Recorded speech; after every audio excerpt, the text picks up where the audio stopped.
Bonjour à tous et à toutes, donc aujourd'hui on se retrouve pour une nouvelle vidéo et aujourd'hui je viens vous parler du tome 1 de Cold Case Academy, donc The Naturals, par Jennifer Lee Barnes, édité donc chez PKJ.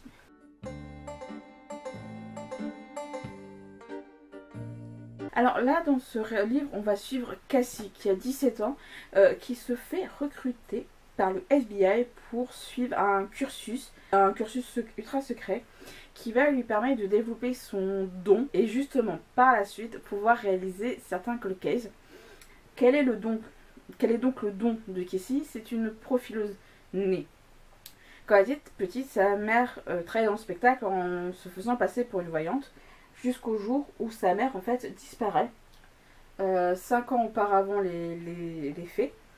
Et en fait, Cassie, c'est elle qui découvre la loge de sa mère dans un état horrible. En fait, Cassie, on apprendra plus tard, faisait le tour dans la pièce là où il y avait les spectateurs. Et quand elle retourne dans la loge de sa mère, en fait, elle retrouve cette scène en vrac, remplie de sang. Et sa mère a disparu. Donc, Cassie va rejoindre justement ce cursus ultra secret. Elle va se retrouver avec 4 autres jeunes. Parmi ceux-là, il y a donc un autre profil en nez. Un qui peut justement déceler les sentiments, une menteuse qui sait reconnaître le mensonge et une autre qui tout simplement est très douée dans tout ce qui est les chiffres et les statistiques. Et au fur et à mesure, Cassie va se retrouver à devoir résoudre une affaire bien malgré elle et évidemment voir comment son don profileuse est acquis.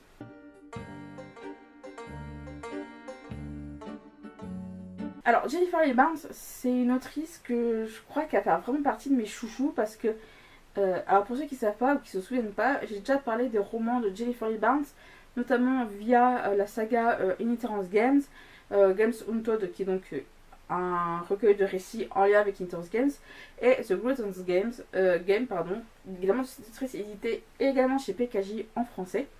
Et donc je voulais la découvrir dans un autre domaine qui est non seulement celui du young adulte comme pour Inheritance Games, mais qui également entre cette fois-ci dans le thriller. C'est un roman qui est très court, il fait moins de 300 pages, enfin, quand on compte vraiment, il y a plus de 300 pages, en effet. Mais il faut savoir une chose, c'est que moi, je considère que l'histoire, elle va jusqu'à la page 285, parce que les peu de pages qui restent, c'est avant tout là les remerciements. Et il y a évidemment le premier chapitre d'Inheritance Games, donc toujours de la même autrice. Faut savoir que je crois bien que Jennifer Lee Barnes s'est vraiment fait connaître avec Inheritance Games, qui est sa série la plus récente. Mais The Cold Case Academy, aux US, actuellement, c'est, je dis pas de bêtises, 4 tomes, dont un hors série qui ont été publiés donc, aux US, donc aux États-Unis, entre 2003 et 2017. Donc c'est-à-dire avant Inheritance Games. Donc là en France, il n'y a que le tome 1 qui a été édité cette année, si je vous dis pas de bêtises. Et donc là, j'ai bien aimé lire un peu un young adult slash thriller, mais ça a vraiment fait du bien. Donc en effet, catégorie young adult slash thriller, et franchement, pour un petit roman de 300 pages qui puisait un premier tome, on va bien voir ce que ça donne. Alors en effet, la mère de Cassie, avant qu'elle disparaisse, elle a beaucoup voyagé avec sa mère. Elle n'est jamais spécialement restée à un endroit stable. Son père, Cassie, n'a jamais été très présent. Et quand sa mère est morte, elle s'est retrouvée à vivre avec le côté paternel de sa famille, sans vraiment la présence de son père qui est militaire. Sa mère ne l'a pas éduquée à devenir profileuse, la mère de Cassie. Elle a développé notamment ce qu'elle appelle la mère de Cassie a utilisé le CPE pour éduquer sa fille. Donc en gros, le CPE, c'est l'abréviation de comportement, personnalité, environnement. Donc voilà, c'est ce qui constitue la base de son métier à la mère de Cassie, comme je le disais, qui se faisait passer pour une voyante dans des spectacles et tout. Mais comme lui, c'est vraiment un but d'en faire. Je pense qu'elle. Alors, est-ce que la mère de Cassie voulait vraiment emporter sa gamine dans ce milieu-là? Je ne sais pas, mais c'est ce qui a permis à Cassie de vraiment. Par exemple, c'est dans le chapitre 1, donc on ne dévoile pas grand-chose. Cassie travaille justement dans un restaurant à côté de ses études, pour son petit job en gros. Et à chaque fois, elle se plaît à essayer de deviner un peu qui sont ces gens en fonction de leur comportement, etc. Mais vraiment, c'est un peu comme un jeu pour elle. Hein. Et c'est ce don-là que justement le FBI va remarquer chez elle. En gros, l'agent Briggs, donc celui qui recrute Casey au sein de ce cursus à l'académie, a été recruté pour ce nom-là. Donc Briggs dit qu'elle a été repérée et donc c'est pour ça qu'ils vont lui proposer de rentrer dans l'académie. Pas spécialement pour découvrir ce qui est arrivé à la mère de Casey. Et je trouve que c'est ça qui est bien, c'est qu'il y en a certains, comme tout le monde, beaucoup de gens je pense, mais il y en a certains pour qui il y a des dons qui se développent vraiment depuis qu'ils sont tout petits, mais vraiment en fonction de l'éducation qui a été donnée.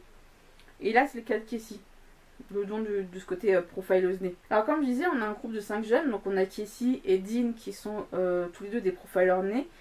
On a par exemple Michael qui lui peut déchiffrer les émotions. Vous avez Lia qui est une menteuse invétérée et qui sait repérer le mensonge chez n'importe qui d'entre nous, peu importe que tu tentes ou quoi de masquer tes mensonges. Et vous avez, alors je suis toujours son prénom, Solia, si je dis pas de bêtises, qui elle, justement, comme je vous disais dans le résumé, est celle qui est une vraie craque en termes de chiffres, de schémas, de statistiques et tout. Et elle, me fait un peu penser à Gigi dans le cas d'Inheritance Games et dans The Closest Game, c'est-à-dire vraiment je suis au café, c'est bon. Et c'est ce point-là qui m'a fait rire. Et le fait que tout le monde ait à peu près des capacités, des dons dans des domaines qui sont pas tous, qui sont un peu tous différents, c'est ce qui fait que chacun va plus ou moins combler les petites lacunes chez les autres. Par exemple, Cassie déceler le mensonge, c'est pas de son ressort. Par contre, Lia, oui, elle peut dire ah fais gaffe, ce gars-là il ment, cette personne-là elle ment. Et je trouve que pour la future résolution des cold cases, actuellement ils sont pas encore en charge de résoudre des cold cases pour l'instant, mais ça va permettre de résoudre ces affaires qui justement n'ont pas encore de finalité.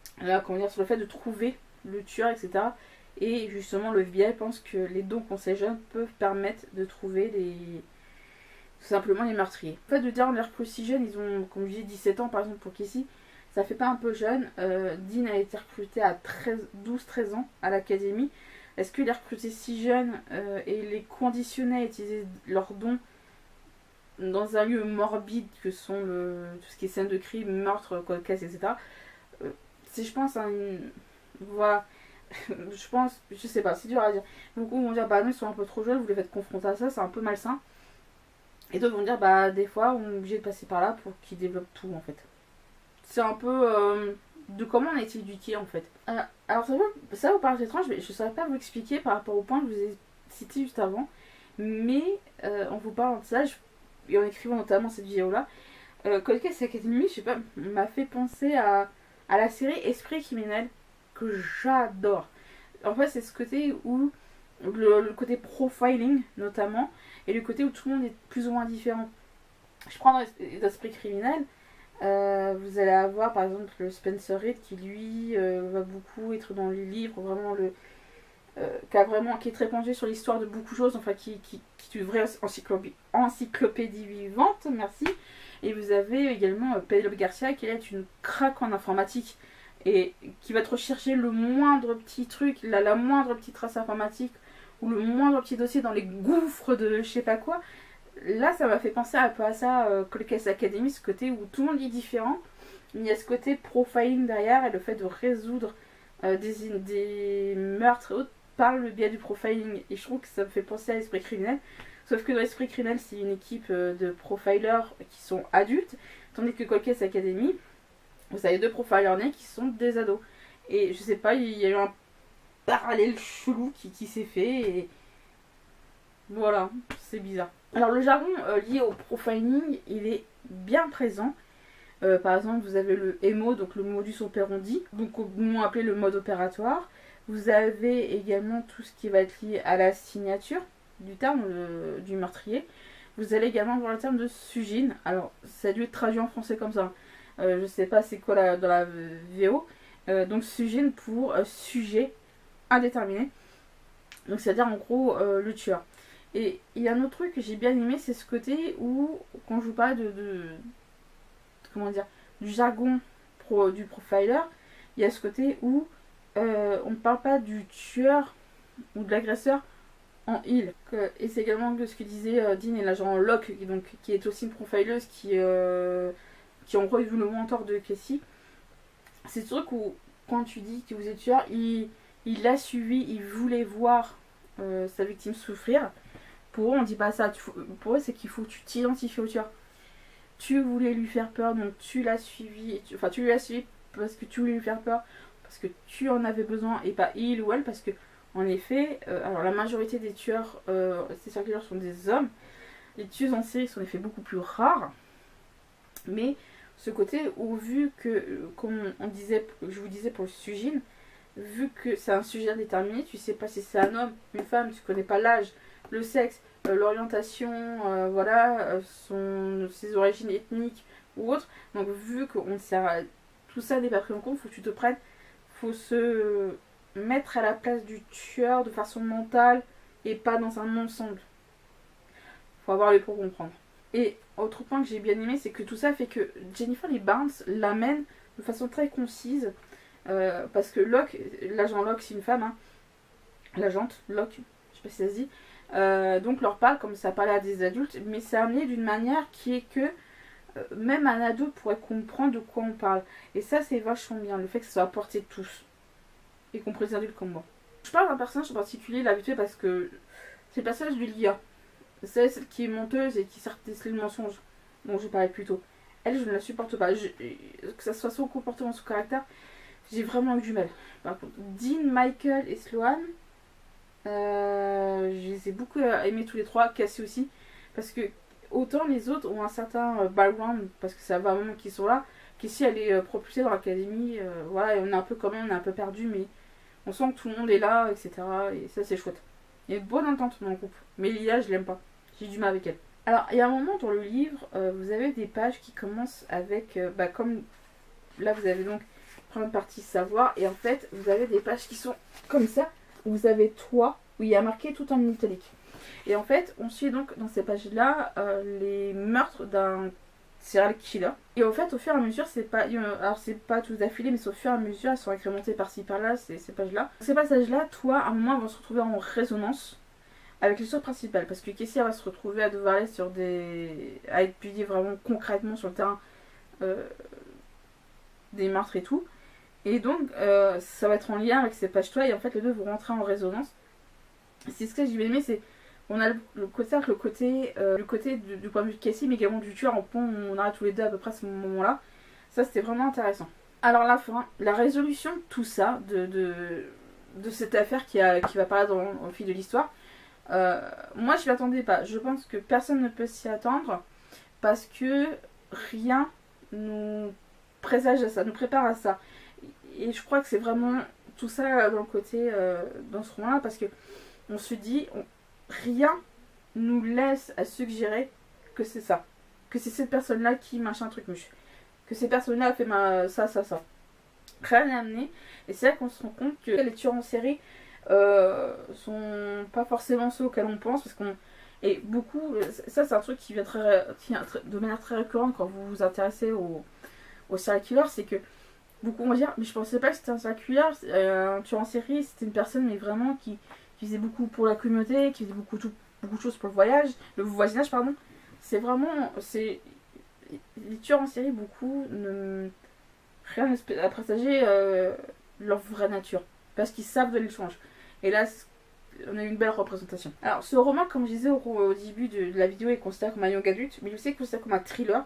Et je vous jure que ça m'a vraiment fait du bien de lire d'autres choses que du young adulte, de la fantasy et autres. Le fait d'avoir du thriller et vraiment des trucs très intenses, ça m'a vraiment fait du bien. J'ai hâte d'avoir la suite. Ces 4 romans, alors s'ils sont tous aussi fins, y compris leur série, on verra bien. Mais en tout cas, j'ai juste adoré et je peux vous le conseiller que fortement.